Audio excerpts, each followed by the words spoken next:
So it's perfectly normal to not have the answer to everything. So it's perfectly normal to reach out for a helping hand whenever you need, some help. And just accepting the fact that you can ask for help, that it's perfectly fine, has nothing to do with being man or woman, but everything with being human, is the first step to take. And then just to say like, hey man, I might be struggling, and have a background story. Everyone is dealing with something. We all carry a heavy weight.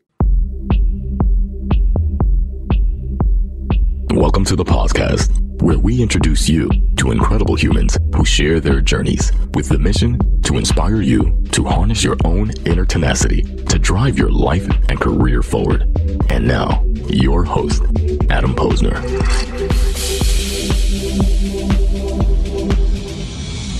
Hey, everybody. Welcome back to the podcast, where I bring you the best and the brightest in the world of business, marketing, and personal growth and journeys to help you harness your inner tenacity and drive your career forward. Folks, I have a good one today. No, I don't have a good one. I have a great one today. My guest on the podcast is Anton Newtonboom, also known as the Barefoot Dutchman and the Barking Dog.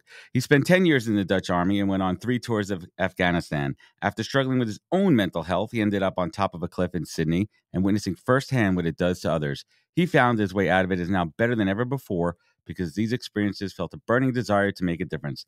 And now he is walking extremely uncomfortable barefoot across the country to break the Guinness Book of World Records to raise awareness for mental health. We're going to get to it. I want to talk about him being the only person, right? Only person to get to base camp Everest barefoot. Yeah, that's crazy. We're going to get to it. And he started this journey on the 17th of February. We're recording this on the 22nd of March. Started in Santa Monica. He walked all his way to Vegas. And if anybody knows that drive, that walk, it's Thank pretty you very much. precarious. But let's get to it. Anton, welcome to the podcast, man. Thank you. And I want to give a quick shout out to Amy Mallon for connecting us. And I want to give a massive shout out to Movember, which really brought us together. Tremendous supporter of that cause. I've had some other great folks associated, Jason O'Mara, and some other wonderful people from Movember. So big shout out to Movember before we get to it. The first thing, all right. I always kind of like, this show I was telling you before is about career journeys and life journeys. You served in the military, and thank you so much for your service and giving to your country and protecting the good and righteous out there. Enough, but my dad what is did your parents a graphic do for a living? designer. He had his own company, and he was really successful. He still is, but a bit older now. And my mom was mostly working with him, and at some point had a modeling agency as well. So she started her own company. So yeah, they did really well with having their own companies. Interesting. How did did you always have a path of going into the military? Was that something it that was never my intention, but then, bit of a story too. One of my brothers was in the army, so as a young boy, like my brothers are way older than I am. I'm the accident. Happy accident. I got accident. a bit of a sense of what it means to be in the army, and I was actually going to go to the States, do high school, do college there. I had this big dream of playing American football, but then my dad's company actually went down. Everything was still in private, and lost everything they owned. And so I decided, okay, so then it's time for me to work. I was still living with my parents. I had the experience of my brother from the army. It's like, well, I was traveling a lot. It's like, okay, then I'll get a sense of an adventure. I get paid to travel. I always felt like as a young guy, I want to experience what it's like to be in the army. So yeah, for me, it was an easy choice then just to join the army and check that out. And for everyone out there, compared to the United States, we have our hands in shit. We're in everything. We get involved with everybody else's problems. But the Dutch, how same. active? So wherever the States go, the Dutch go. So we're all part of NATO. Yeah. So whichever mission is there, the From Dutch NATO. join. Yeah. Of course, we're a small country, but for a small country, we have like a pretty large army compared to the people that live in the Netherlands. And we always like to be the good kid of the class, front row. So yeah, we're always there. Well, we appreciate the allyship, and you certainly have had your share of battle, 3 tours in Afghanistan, and I've had many veterans on the show, and I can imagine, but I can never relate. I can never understand the physical and mental stress of what it's like. And obviously there's different roles within the military. There's frontline soldiers, there's folks in the back, there's logistics, there's people in the offices, there's everything in between. But no matter what, everyone carries a weight and a stress. Talk to us a little bit about what you I did was in the mostly in military. the infantry, What was your rank? so What was your position? What did you do? like a light machine gun carrier.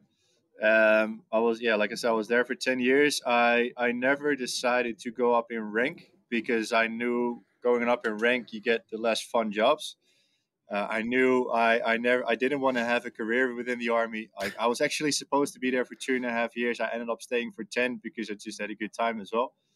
But I just stayed, in the rank of private first class, and I loved it that way. I had all the adventure, I had all the fun stuff, going on the exercise and stuff. Not a lot of responsibility other than just doing my own job. Loved it. Yeah. And So did you, if you don't three mind me tours to asking, did you see Afghanistan, active and as an battle? infantryman, this is when you go to Afghanistan, you do the stuff you mainly see in the movies. So you go in, yeah, you go out into the towns and the villages to do the foot patrols, and we had our fair share of again what you see in the movies as well. Not a lot of really big firefights. We had a lot of explosions. That definitely puts you back into perspective on how Mm, precious life is. much. So let's give everyone a little perspective there. And I can't even imagine it. Listen, I sit in an office all day, but every day that you went out to work, there's a chance that you're going to die. There's a very high probability. You're putting yourself at risk. How do you even start to? I mean, listen, you signed up for this. You knew what you were getting into. You know that's the job. That's in the job description there to put your life at risk to protect your country and protect the free world out there. Did they teach you any mental health tools and tricks in basic training? Like, what prepares you I don't to think you can have that actually soldier really mindset? prepare for the real deal. Of course, they can set up scenarios, but the feeling you get when uh, work really starts, let me put it that way, then like you don't know how you're going to respond until it actually happens. Like there's a whole Yeah, different set of like adrenaline that comes to it. Um, for me, they kind of like they teach you how to shut off your emotions. So whenever that's it, like you just drill. like just So completely blank for every screen. sound, for every scenario, there's a drill. So you just don't think, you do, which is good. That's what you need in those scenarios. Like, don't think too much, just do, act, and then think, second. Of course, not in every scenario. Sometimes you need to think, okay, what's the next step? But I think that was like the main thing, like respond to the situation, do your thing without having too much emotion around it. And I think that's the one thing they did really well. Like, shut off your emotion, do your drill. Um, That's crazy. And it's important, right? Because it's not just you out there. You need to be on point and sharp for the rest of your 100%. So team. that's The the weakest main link reason why you could do be it. So you know catastrophic. exactly where everyone's at. You know exactly what your job to do is in that point. So other can rely on you knowing that you're going to do your job as well. So it all has its 100% perfect effects. When it comes to doing the job. So I was like, we have very good training. I like to say the Dutch, because we're a tiny country, not a lot of people. There's a lot of time to train all these people, so we get a lot of training in all sorts of aspects, and we definitely did a good job in that. That's fascinating, and I'd love to hear firsthand. Right, it's the adrenaline high when you're out on patrol, when you have to be 100% focused on 360, everything going around you, and then you come back to base camp, or even let's take it a step further. When the tour's over and you come back home, how do you come down from that adrenaline? And correct me if I'm wrong, that probably added a lot Um, to the to I to think the at deterioration first, of your mental health. for me personally, the first few weeks, sometimes months, depending on the mission, I definitely had a bit of struggles just to come back to normal life again. Like everything becomes a trigger. Even when you go out, which I still did, I was pretty young, you go out every weekend, and if the classic story, someone bumps into you by accident, but you're on your Right. toes straight away, like who are you, what do you want? Yeah. Trigger And happy. for me, luckily, that slowly just started to fade. Like I didn't know how to do the work, I didn't know how to deal with it other than time is going to pass and it will be better. I got lucky in that sense that my brain is wired in a way that that part of my life I could process myself, and it just became normal again, where a lot of my buddies didn't. They got stuck in the overthinking and yeah, reliving the scenarios. But I'm just lucky in two senses, that my brain is wired in a way that I could process it, and that I walked out in one piece 3 times. Um, but yeah, it's a different process Yeah, for everyone. I mean, you're lucky. But when did you realize though that something wasn't right, that you were maybe not the same, or maybe you weren't processing normal things the right way?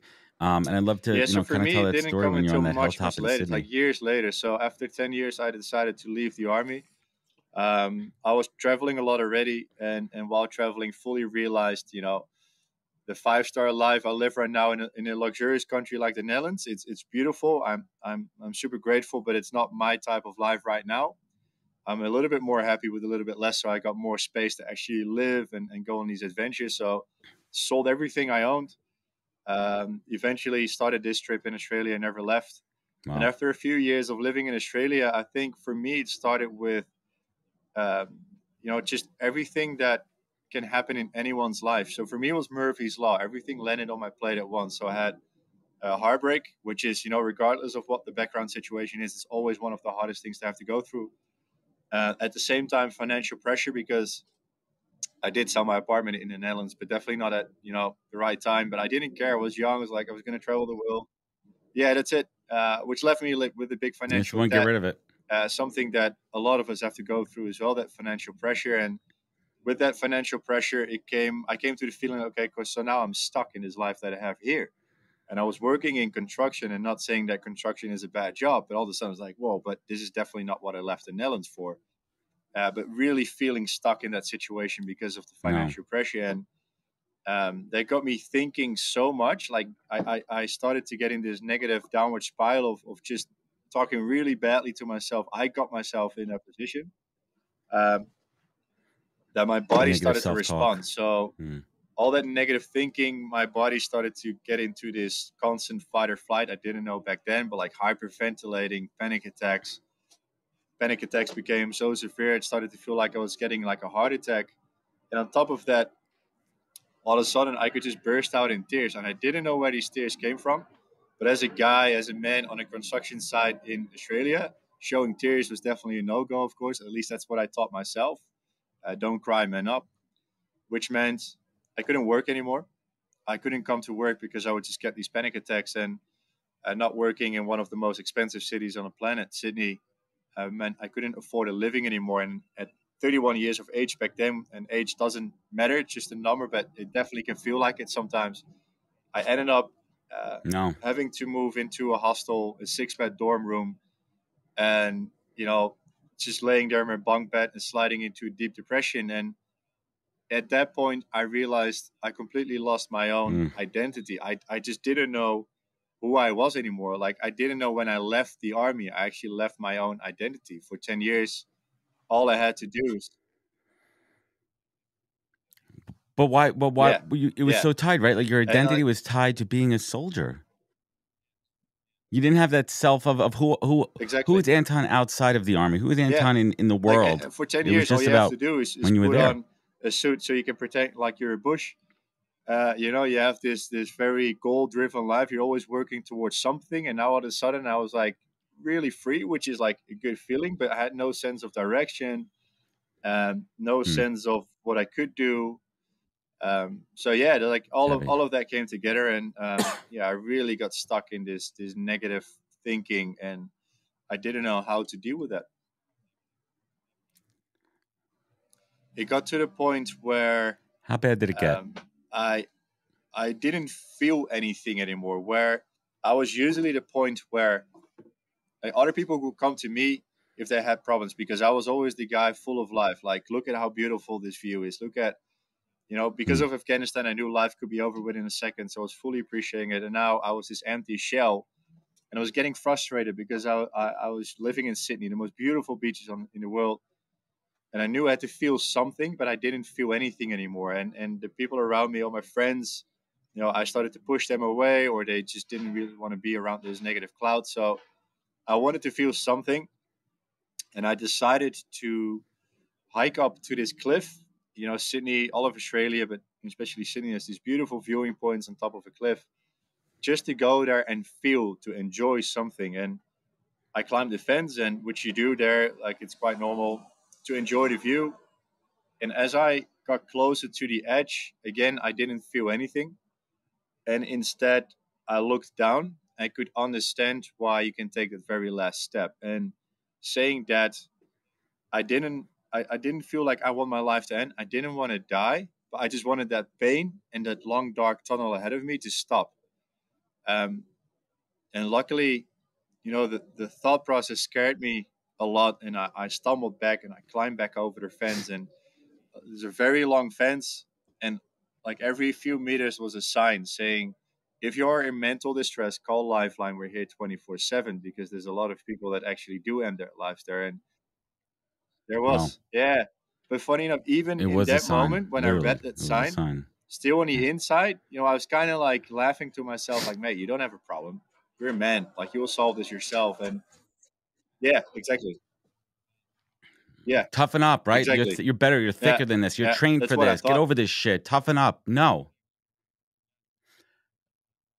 But were you chasing a feeling of trying to feel something? Like you just felt numb. Like I need to feel I feel like Yeah, I need to feel in like danger. I need to feel some type of anything than emotion. just feeling empty and depressed. And like it's hard to explain that real feeling, but it's like this numbness that you have. Like you just I was just pacing up and down the beach for 8 to 9 hours a day. That's all I could do. Like it was a stretch of 2.5 Ks, which is maybe like a bit over a mile and a half, something like that. I just paced it up and down, and Right.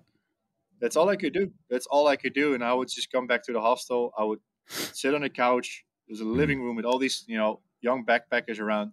And I would just pass out, because then I didn't have to deal with the night or having to be social. So I would just fall asleep on that couch in the middle of the living room. And that was my day. Um, I didn't feel anything else. Wow. How I did you know still that have you one needed very help, and good what was friend that first left step? that I luckily knew from the Netherlands as well. And she was seeing this mental health and spiritual coach for a long time already. And with a lot of resistance, where normally I will be the guy to make jokes about all these type of stuff, like go hug a tree, or float away on your magic carpet, very far out of my comfort zone, let me put it that way. I eventually said, you know what, I'll come. Like she kept saying, like, come with me, maybe she can help. um, and with a lot of resistance, like, you know what, I'm gonna come, just to be done with you, whinging about me having to come. Hmm. And when I saw the coach, I told her as well, like, I'm not coming back. I don't have any money. Just give me something to hold on to, with that mindset.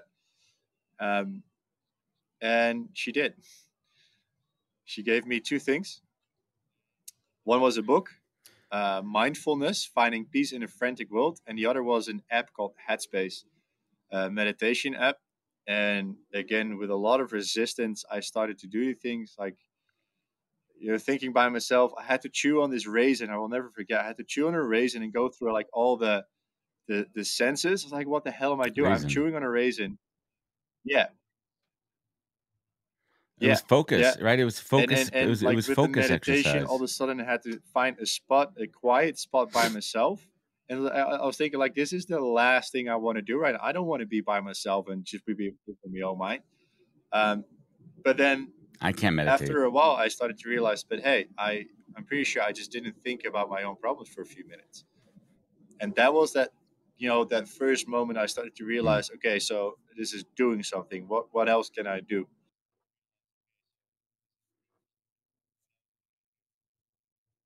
Wow.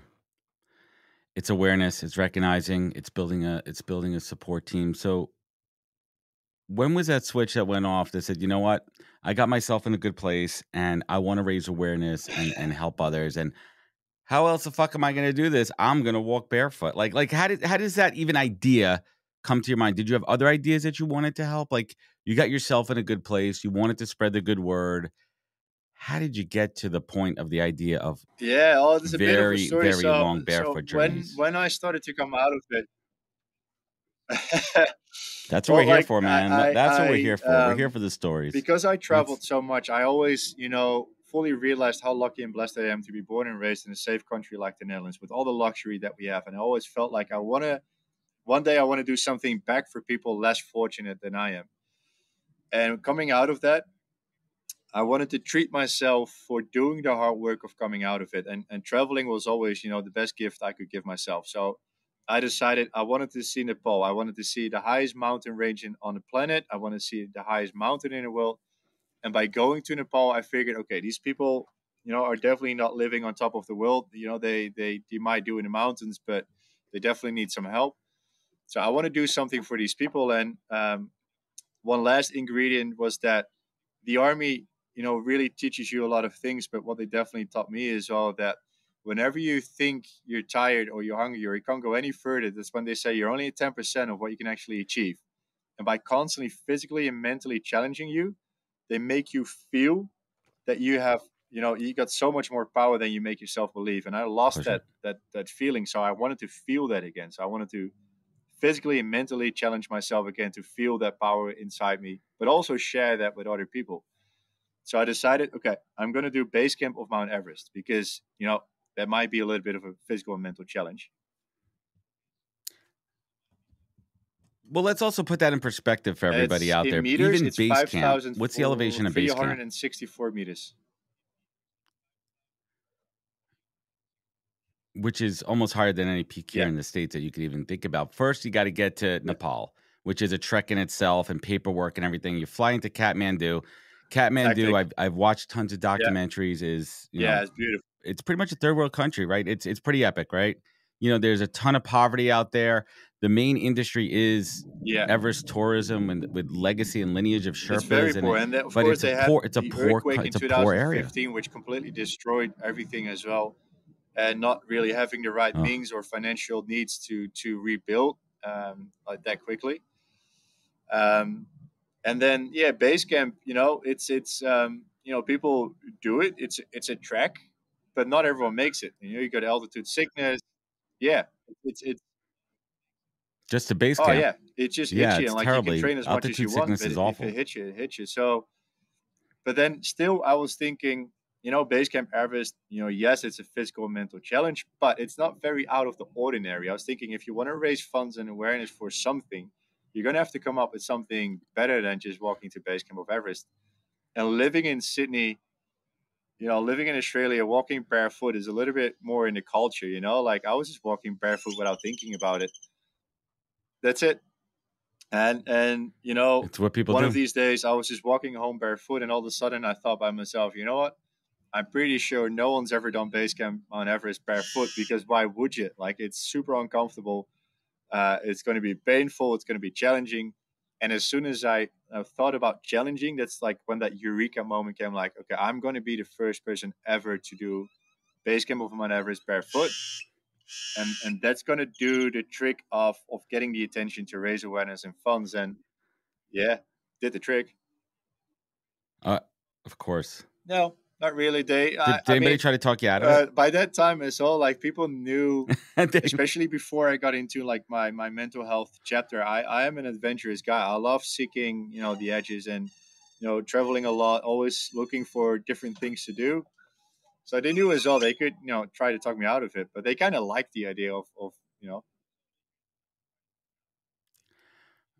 yeah, like this guy. We're gonna go with it. So I need to ask you just a couple of questions here. oh no, Are you I usually always barefoot, or like are there use times when you shoes. wear shoes? So yeah, oh for sure, Right. So typically you're for on sure. shoes when you're on Yeah, yeah, yeah. airplanes and walking around and you're going food shopping and you're going, yeah, and this is special. So I can't even imagine, right? Like if I'm just, I'm pretty sure that I could walk the mile and a half from where I am Yeah. now in my office to my house barefoot. I'm pretty sure I could do it. It's going to be painful. I'm going to step on some shit, mostly sidewalks. There's going to be a couple little rocks here and there, maybe a shard of glass here. But Everest Base Camp, I mean, what was the distance that you walked Oh, so on the total completely distance is rugged about terrain? 70 k's. which is not even, like it's a lot, but it's not even that far. But of course, it's the elevation and the type of terrain that you're in that makes it very challenging.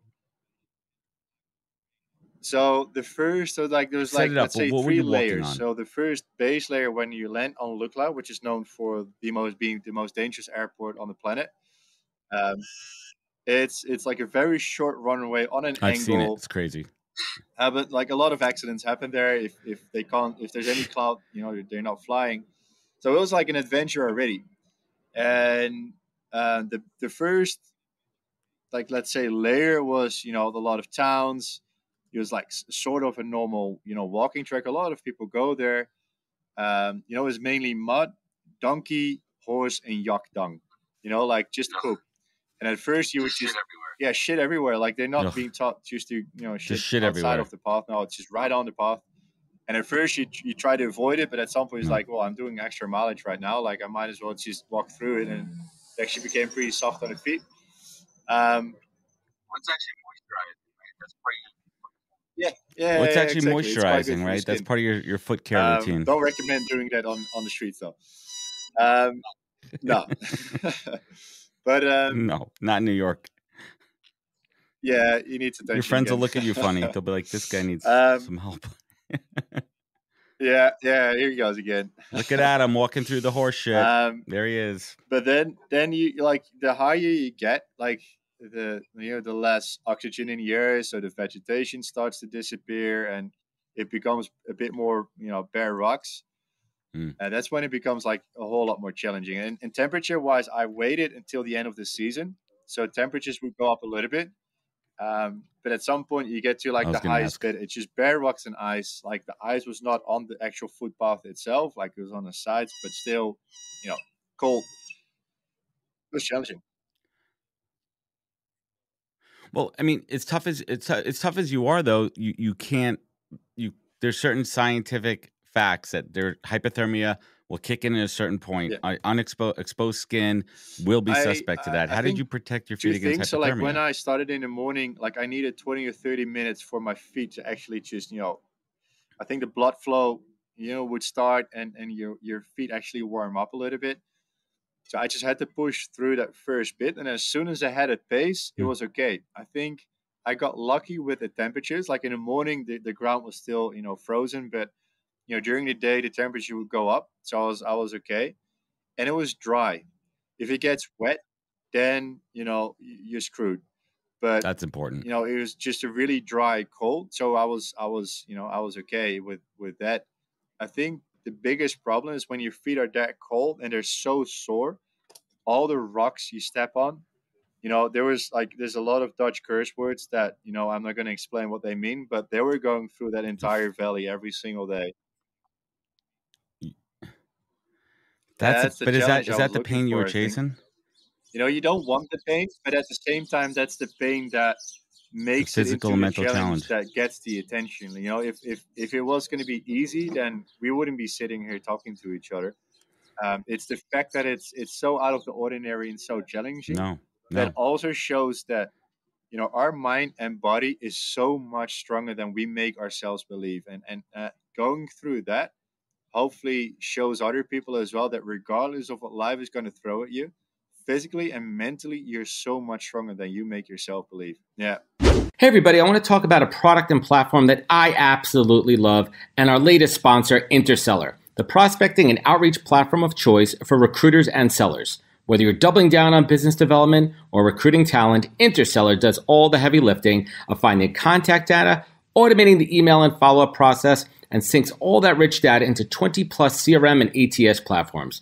Reach out now and get going on a 2-week free trial and let them know you heard about it from Adam on the podcast today. Check out the link on the website. Appreciate it. Damn, man.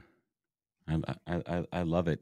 And just because people are going to be asking, like, I'm sure your feet took a beating that no one could ever imagine. And what was the worst kind of cut or injury that you I think the worst feel. Do you went know, through, like, and how'd you deal with it? have you ever played with Lego? Oh, Legos no is way. my favorite thing in the world. My whole office behind me is filled with Legos. And everyone knows Lego Yeah. is Dutch for two words, Lego. It's play good. well. Nice.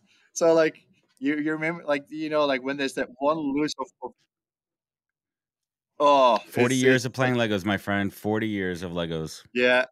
And I play with Oh, my kids amazing. all day. That's how I bond with my kids. It's Legos, Legos, Legos. My whole office. I got two Love it. sets over there. I got to Yeah, build. I yeah, got yeah. Oh, my love it, all my love it, love stuff it. up there on the Okay, then I shelf. don't have I'll to show you explain later. that feeling Yes. to you when there's that one loose piece of Lego in the middle of the living room, you don't see it, and you step on it with your full weight. That's what happened constantly. So you just, I had this full backpack on. I was going up and down the mountain, and then my full weight on my, like, the backside of my foot would step on this piece of Lego, like a sharp piece of rock, and I would just explode. It hurt so much, and it just, like, you don't get wounds of it, but like the nerve endings on your feet just get busted every time you do it. So, like, you just get the shots of pain going through, like, your entire leg. Well, it's definitely not fun, but it's that's at some point you kind of laugh it off and you No. keep walking again. I So it's kind of funny, like you see those people that do like the hot coal challenge, right? They're walking across the hot coals. I'm like, that's his warm up. That's his. That's what Anton does for a warm up here. So let's fast forward. You accomplish Everest. You start to gain the attention that you Yeah. see. This is now a platform that you could really use, and you're in a unique position where it's not.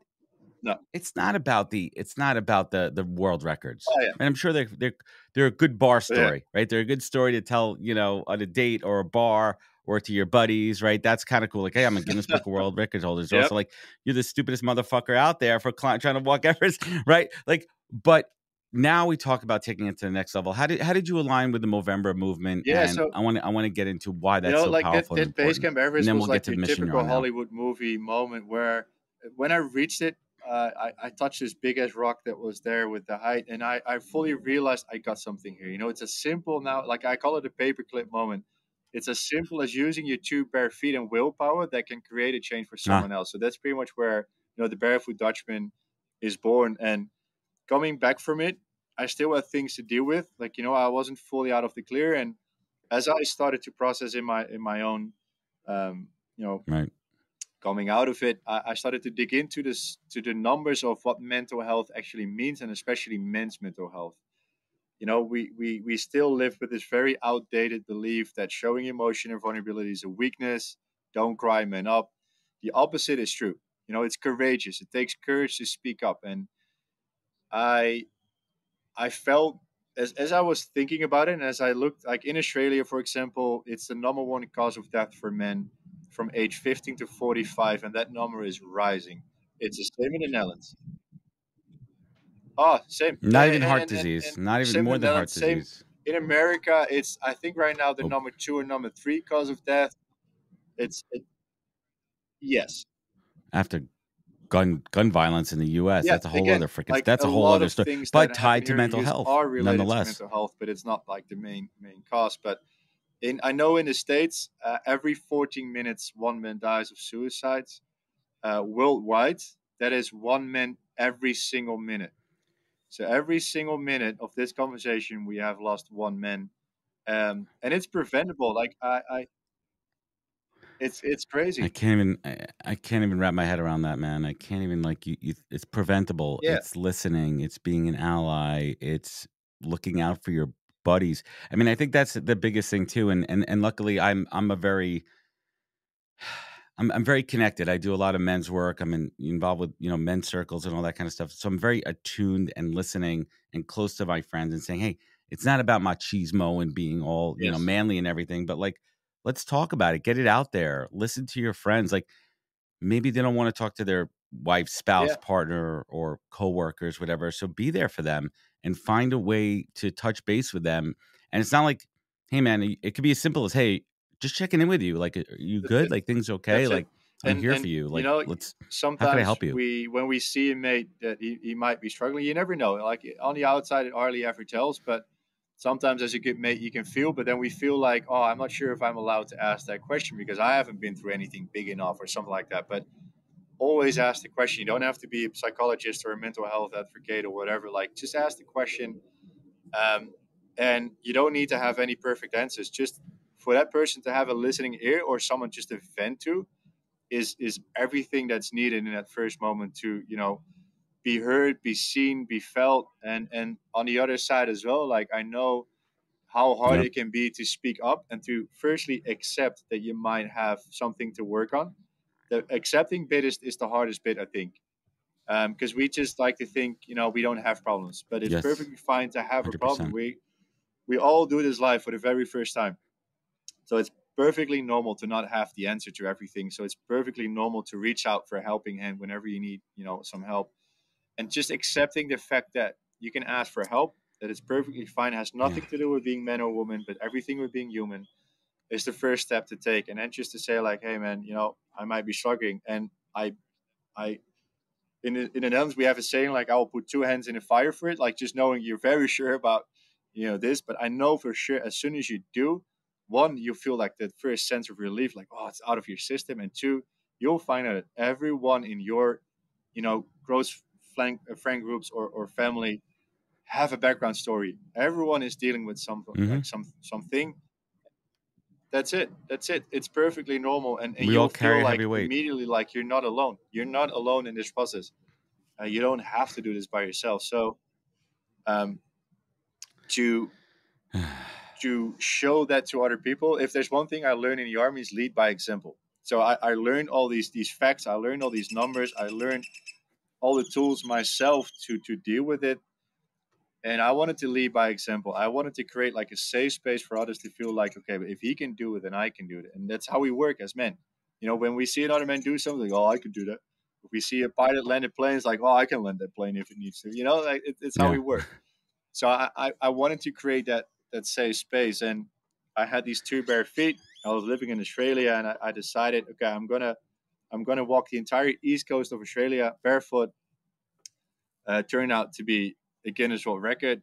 But that way I could walk through like all the cities, towns, and villages to share my story, to share my tools, to raise the awareness, Yeah. and Awareness. and yeah, to break that stigma, to change perspective. So men actually, have their chest out and chin up when they feel like I'm speaking up, instead of like, yeah, and yeah, yeah, Be that's proud. that's that's why I'm doing what I'm doing right now, Be and that's proud how of I who you got are. into touch with Movember as well.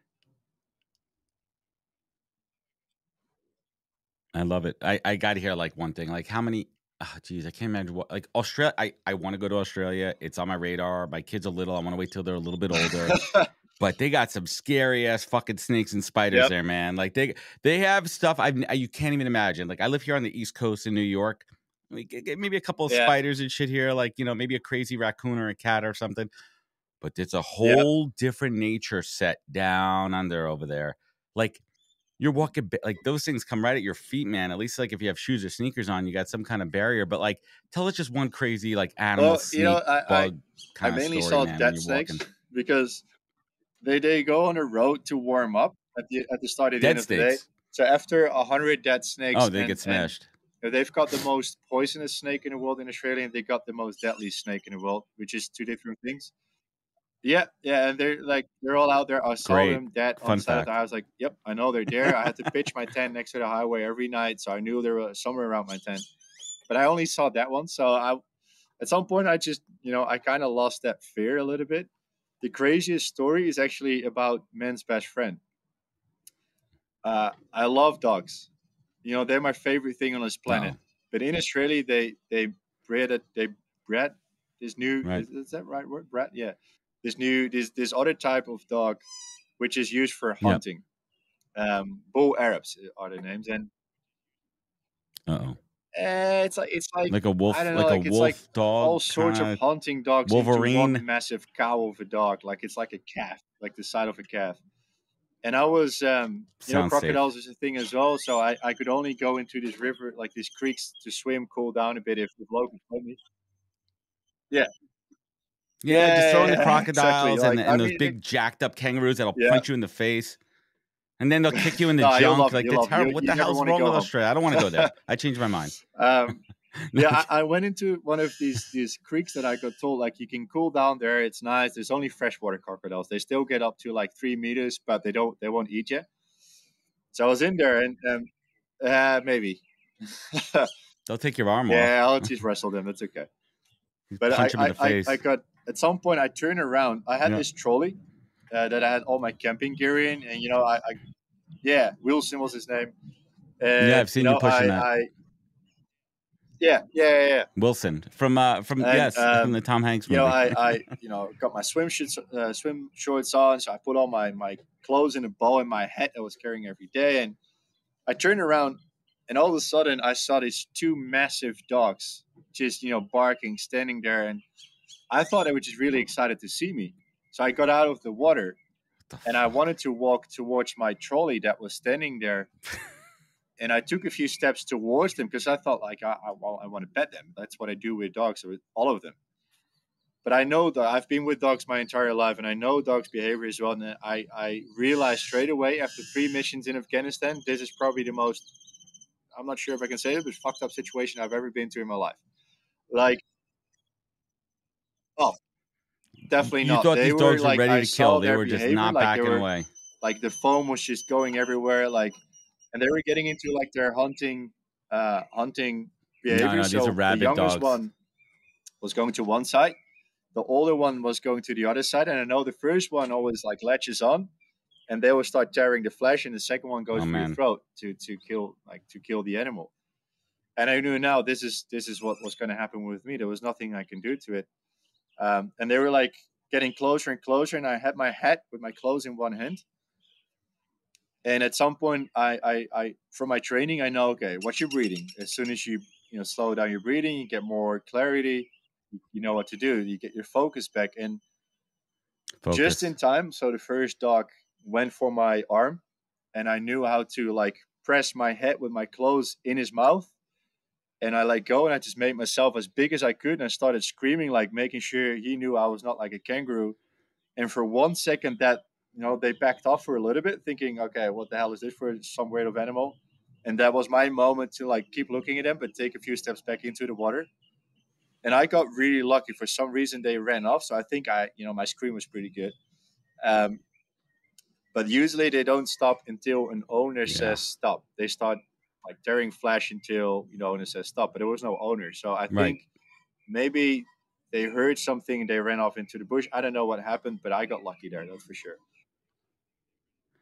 No, definitely not. If That's not how you want to die, man. I know. Yeah, if it's if it terrible was gonna death. be an That's a Israeli, then shitty at death. least a crocodile or a snake, but not a dog. Oh man, those damn dogs. So let's that's a crazy story. Glad I asked that one. Yeah. So let's fast forward. Now you're on this mission. You're walking across the United States. You started in Santa Monica on the 17th of February. Here we are on the 22nd. How is that Absolute first hell. part of the first leg of the walk? Absolute hell. It's desert. It's right? You're it's walking worse through than Australia. Yeah. I can tell you that. Were you walking on the 'cause roads? at the first Which bit, I path did wasn't you allowed take? to Did you walk follow on the on the highway? highway, so I had to take like off. Yeah. It's a good rule. Oh, it's so There's like no there's like sidewalk on the fucking these highway side roads for that a you can reason. take, but at some point I decided. So I was on Route 66 for a little bit, but then the bitumen of Route 66 is just a loose pebble. So I couldn't win. Like it was just hurting so much. So I decided to. I saw like these dirt roads going into the desert, into the Mojave Desert. So I decided, you know what? Maybe that's a shortcut. Maybe I can just walk into the desert, and it's part of the adventure. I will do that. And the first maybe mile or so, it was like loose sense, like, oh yes, I made the right choice here. But then I was like in the desert, and there was no way I was going to Feels turn good. around. So like this didn't work, and it turned into a hell. It was beautiful because I was by myself in the desert, but Dude. the roads were just bare rocks, constant wind, like this dry wind in your face. It was terrible. It was so painful.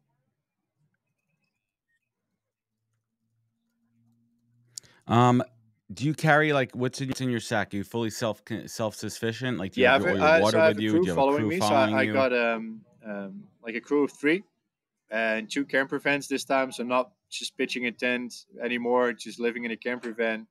But there were stages where they couldn't. Yeah, I definitely upgraded Now you're myself. fancy. Thanks, man. Appreciate it. You earned it, man. You've proven yeah. you've proven that you Yeah. could do it completely off the grid in Yeah, I've Nepal done that and bit. in Australia. Like, you're good. Yeah, You're not proving so that now part. I have the everyone support gets it. unit, but they couldn't get there. because on most of parts of the stretches the vent couldn't reach. So I'm still pushing this trolley. This time his name is Baba. Mm. We keeping the Tom Hanks thing. Bubba. Yeah. So Yeah, Bubba Gump. yeah, it was terrible, but at the same time beautiful. It's a weird sense, as in like it was so painful. I mentally definitely had like a little breakdown. But what's that? There's beauty in the breakdown. Yeah, I definitely There's needed a beauty in the breakdown. Like there was breakdown. such a build up to this new project as well. Like it's so much bigger than everything has ever been so far. And physically I was struggling so much, and on one of these days I broke down. Like I saw my team in the distance, and I had this imaginary finish line for myself, and as I stumbled towards that finish line, I could already feel the emotions coming up, and I was actually happy to feel that, because I knew for a while already I just needed to release something. And as I came out of that first part of the desert, I had this release, and I couldn't stop crying for a while. It felt so good. It felt so good to be letting that go, and after that, I had so much more energy for whatever was going to come. Like yeah, this burden was It built just it back off up my for you. shoulders, and I felt lighter again to tackle the rest. And it still got horrible, but yeah. That's incredible. So you're walking across the United States. What's the Yeah, projected yeah, time for yeah. you So to? So it's you're finishing in New York City, right? around somewhere When in do you think October, that's I going to think. be? I hope September, but more likely October. So it's gonna, yeah, Oh, you're going yeah, all summer. yeah. That's going to take that long to go 3,000 Well, miles. I like Are you for in taking the bigger breaks? cities, I have like 1 or 2 days off just to try to recharge the battery for a bit. This is my first break in Las Vegas. Hmm. I can tell you, not really rested. Not because I went partying, but just like it's difficult to rest. There's so much you can do to keep spreading the message in a city like Las Vegas as well. But yeah, it's taking me 7 to 8 months. Yeah. Wow. Well, I will do everything in my power to be there. I'm in New York City. I will do everything in my power to meet you there at the finish line, man. I absolutely love your story. I love your journey. Um, what's your self-care routine right now? Well, twofold. One, with your feet. Do you actually, like, when you come back from the walks, do you like do you moisturize them? Do you fix the wounds, or you just go with it? Do you put, like, did you bandage it up for the Yeah, it's night and just try to, like, going. Like heal it a I little bit? can't What do do you do? You anything just go about with it it. except for cleaning. Yeah, But so what about I do infections? like I since mean, you day want to prevent two, infections I and have stuff, these right? wounds and they got infected, so I need to clean my feet every day. So I clean them and disinfect them, and then I just leave it, because anything else would just make the skin go soft. There's other stuff that can make the skin go too hard, so it'll crack again. Yeah. So Right. The all I can calluses are do what is just rest. Like I put them up as much as I can, and they just hurt. Like the pain is something you just have to accept for what it is. So in the beginning, it's overwhelming, and at some point, you can just kind of accept the pain for what it is, and it becomes part of the journey. And that's what I do now. So at night, I just lay down. Um, I got my beautiful girlfriend here. She cooks me like a good meal, and I just rest, and I try to sleep as early as I can, so I can get as much sleep as possible. Um, and that's all I can do, Yeah. pretty much. Does it does anybody are these solo journeys, or, like, at any point on this trip in the US, could people A walk with hundred you, like percent. Forrest That's Gump? Like, pretty could much the people whole walk with point. As you? in, like, I want this to be like one big walk and talk. So everyone that feels they want to, share a story of what mental health means to them, or just want to be part of the adventure, they can on socials, they can see where I'm at, and everyone is more than welcome to come and walk with me. Of course, right now the desert. Sorry. Yeah, I'm gonna link. I'm gonna link everybody up. They'll see this. Yes, They can follow him please. on Instagram. We'll put his handle up there. What's your Instagram, the Instagram most handle so important people one can is follow the you? Barefoot Dutchman. And it's very important to have the, for some reason, if the is not there, you can't find it. So the Barefoot Dutchman. And I think the second most important one is like, funny enough, I hope I can mention this, but I partnered up with a barefoot shoe brand called Barbaric. So I'm walking barefoot, but I actually partnered up with a barefoot shoe brand because the next best thing is walking on barefoot shoes. Like, as with a lot of things in life, we try to force ourselves and our feet in this case into something that doesn't even fit just to look good. Mhm. And that misaligns our, entire body, and that misaligns our entire nervous system. So we mentally struggle again. The more we give our feet, our two pillars that we stand on, the actual strength and space that it needs to just be actual feet again, the better we start to feel. So the next best thing is walking on barefoot shoes. So that's why it's this perfect match, and they're supporting me to be able to do this. Um, yeah, they're I called love it when we barbarics. support They're them too. amazing, You know, and together we came up with Brave Men Talk. It's just not it's here Brave Men Talk. That's our campaign. we see And it. on bravementalk.com, you can find all the information about what we're doing. Um, and we mentioned it before. It's Movember that I walk for, so I'm raising funds for charities that I believe in. And Movember is the leading charity when it comes to chasing the face of men's health, men's mental health. Of course, they also, besides men's mental health, they also focus on prostate and ball cancer. Um, and they're worldwide, they're globally, they're massive. Everyone knows them. Everyone knows them about the mustache, uh, Yeah. and they just do Yep. amazing work and It's to a great to cause. change perspective to help men in need. So I'm more than honored and proud to be walking for them, to raise funds for them. Like, I've got charities in the Netherlands as well. We Are Minds, but here in the States, it's Movember. Um, and I love it, and their support has been amazing as well. Like, yeah, it's Shout out. Yeah. They're they're a great yeah. organization, good cause and everything. So Anton, let's bring it home here. Two questions that I ask every guest, because for me it's perspective and sharing with my audience. What is the single greatest piece of advice that you've ever received that you take action on daily? Every morning when you wake up, right before you're about to, trek miles barefoot. What's that There's mantra actually that two, but the plays in your first head? one is do yourself first. Like, like a lot of Sure. people wake up and we start doing things straight away in order for other people or other things, and we forget ourselves. The most important thing at the start of your day is to do something that's good for you, that makes you feel good.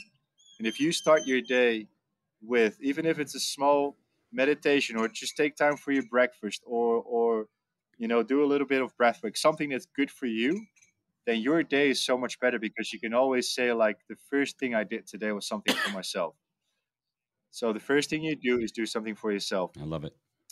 And the And the second, second, everything is just a phase. So everything will pass. Like, another I'm pretty sure it's not a Tom Hanks quote, but he did say it, like, this too shall pass. It's Oh, okay. yeah, it wasn't Tom I Hanks. I saw think it was in this the Bible. Instagram reel. He says, like, "Wow, you're such a legend." But this too shall pass is such an important one to remember, because especially in the morning, mornings are usually the worst, times for people, and you feel like overwhelmed by the day that might be ahead. But just know this too shall pass. Like, you never know what's going to happen on that day. Something might happen. You meet someone, and your entire day is completely different. So getting out of your bed might be like this very difficult thing to do in the morning, just because it's going to be a heavy day. But no, everything is just a phase. The good times, the bad times.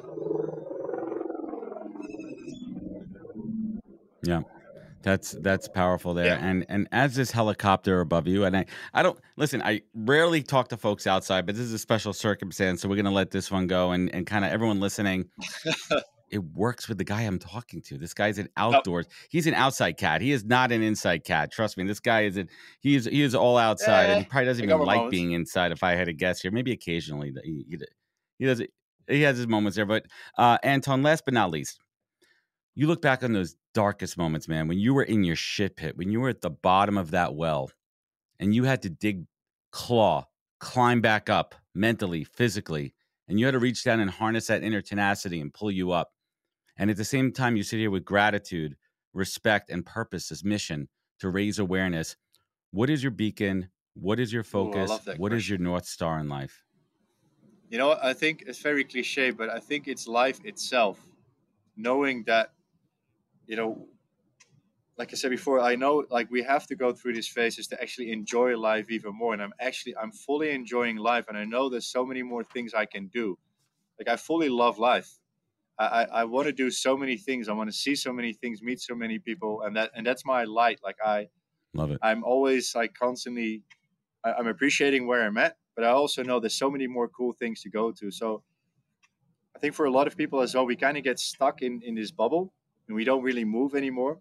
We're supposed to move.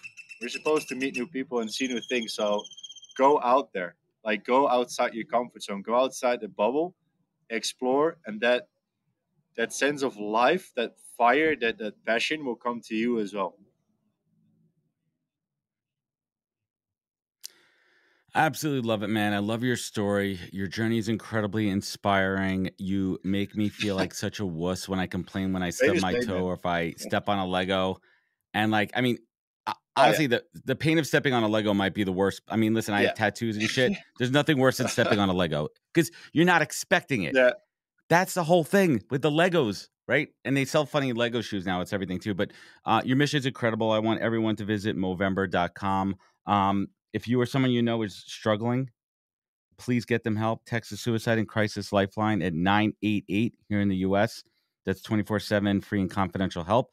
To learn more about Anton's Barefoot adventure across the U.S. and donate to the cause, visit bravementalk.com. Anton, hang with me for a moment here. You're on an incredible mission. I am lucky to get to know you.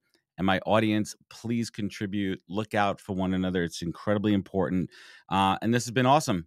Anywhere else folks can connect? We have the Instagram. Yeah, definitely anything the Instagram else you want to share before we sign off? I'll be sharing every day, like whatever I go through and all the stories of people that I meet on the lake. So it's the Barefoot Dutchman and Brave Men Talk, like you just mentioned. And thank you very much for providing this space. I think this is the one thing that needs to happen. This is going to, create that ripple effect to all the listeners right now that, might need to hear it in this moment. This is what we need. So thank you very much for giving that space. Absolutely. Yep. Hang with me one moment here. We're not going to sign off just yet. Everyone out there listening, I really hope this show resonated with you. If it did, leave a review. Rating it goes a long way.